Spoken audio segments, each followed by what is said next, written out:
MLA కోటాలో Congress MLC అభ్యర్థులుగా NSUI state president Balmoori Venkat, PCC working president Mahesh Kumar Goud నామినేషన్లు దాఖలు చేశారు. అసెంబ్లీ సెక్రటరీ ఆఫీసులో నామినేషన్ పత్రాలు సమర్పించారు.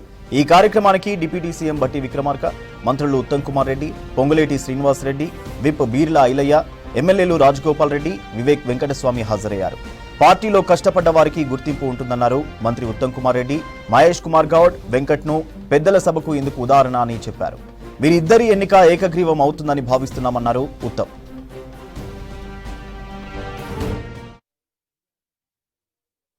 కాంగ్రెస్ పార్టీ పక్షాన శాసనసభ కోట నుంచి అఖిల భారత కాంగ్రెస్ కమిటీ తెలంగాణ రాష్ట్ర ఇన్ఛార్జ్ దీపాదాస్ మున్షి గారు, ముఖ్యమంత్రి రేవంత్ రెడ్డి గారు, ఉప ముఖ్యమంత్రి బట్టి విక్రమార్క గారు అందరూ కలిసి ఏకగ్రీవంగా మహేష్ కుమార్ గౌడ్ గారిని, బల్మూరి వెంకట్ గారిని శాసనసభ కోటా నుంచి శాసన మండలి సభ్యులుగా కాంగ్రెస్ పార్టీ పక్షాన ఈరోజు నామినేషన్ ఎంపిక చేయడం జరిగింది.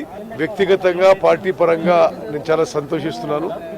సుదీర్ఘ కాలంగా మహేష్ గౌడ్ గారు, బల్మూరి వెంకట్ గారు కాంగ్రెస్ పార్టీలో విద్యార్థి దశ నుంచి మరి కొన్ని దశాబ్దాలుగా కాంగ్రెస్ పార్టీ పక్షాన అనేక ఉద్యమాల్లో పాల్గొని అనేక విషయాల్లో పోరాడి వారి కష్టానికి త్యాగానికి కాంగ్రెస్ పార్టీ సరియైన నిర్ణయం తీసుకుందని చెప్పి నేను భావిస్తున్నాను. వారిద్దరికీ శాసన మండలిలో అదేవిధంగా వారి రాజకీయ భవిష్యత్తు బంగారు భవిష్యత్తుగా ఉండాలని చెప్పి భగవంతుని ప్రార్థిస్తున్నాను.